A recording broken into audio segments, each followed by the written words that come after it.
Hey there, my friend. This is Dr. Anthony Balduzzi from the Fit Father Project and the Fit Mother Project, and I want to welcome you back to another episode here on the podcast. Now, normally on this podcast, we talk a lot about physical health, stuff to do with your nutrition, your exercise, your supplementation. What I want to talk about today is something that I believe is just as important, and that's our mental and emotional health. And in particular, I want to zone in and talk about the idea of forgiveness. And how forgiveness is actually researched back to be one of the best things you can do for your overall health. And let's zoom out for a second. We all know we're not just physical beings. Sure, we have these bodies that require tending, food, movement, water. But the real nature of ourselves, we're mental, emotional beings at the same time. We have feelings. We have desires. We have this overall awareness and consciousness, and this body is the vehicle that we're proceeding through life with.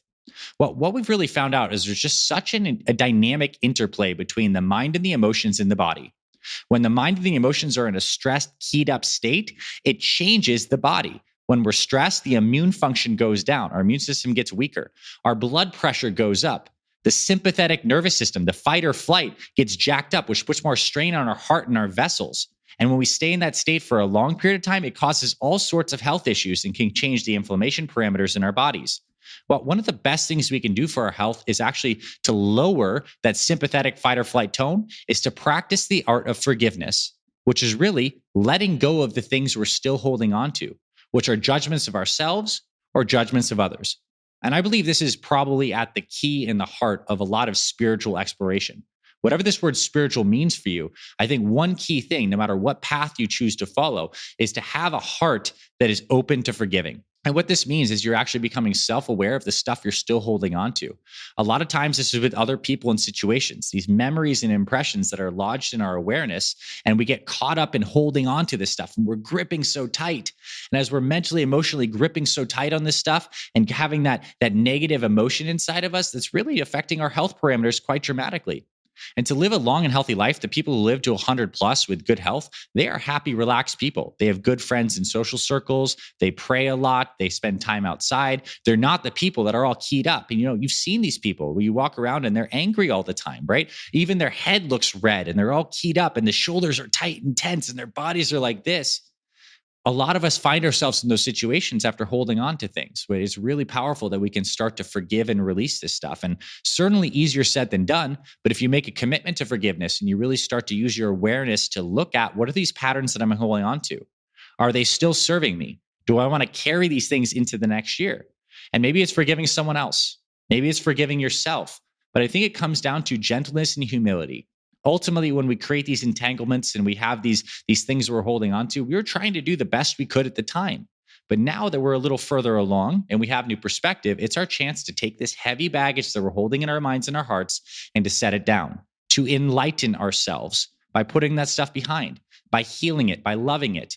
All these experiences that we have, they're beautiful, right? They teach us. And if we can view them in that light, anything you might be holding on to as a teacher, we can add more love and awareness to this and we can move forward with a lighter heart. And when you have a lighter heart, you have a heart that's going to live a lot longer for you and keep you around. And then you ultimately attract people who are happier people in your life, which helps to support you with more positive environmental momentum. I just wanted to bring this up because I don't think someone can truly be healthy if they're just focusing on the physical. It's also important to focus on the mental and emotional. And one of the key things I think that you can do to improve your mental and emotional health is to forgive. So my challenge for you is this: what in your life needs to be forgiven right now? What are you still holding on to? Just sit with that question for a little bit. Maybe even I recommend you close your eyes, sit with a straight spine, breathe through your nose, and ask yourself, what am I still holding on to that I want to forgive? It may be with yourself, and maybe with a situation with someone else. And what would it look like if you could forgive that?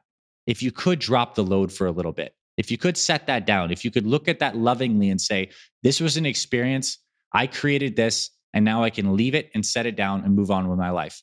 What I can tell you will happen is if you are able to do this year, you're going to be proceeding through 2022 with a lighter heart, with smile on your face, feeling lighter and more energetic. And you're not going to be operating your life from this background of negative emotion and noise. You're going to be able to positively create from a place of lightness and clarity. So that's my gift. And that's really what I want you to experience this year. So reflect today.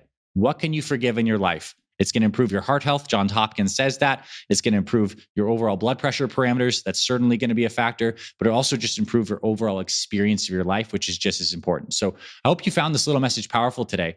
What can you forgive? Reflect on that. And I'd love for you to get in contact with me and my team. If you have something you would love to talk about, you know where to find us: Facebook, YouTube, inside our programs. We'd love to talk to you about this. And I want to help you get healthy on all domains of your being, the physical, but also the mental, emotional, and spiritual. So thank you, my friend. Go forth, have an amazing day. Reflect on forgiveness, and I'll see you around future episodes. I'll talk to you very soon.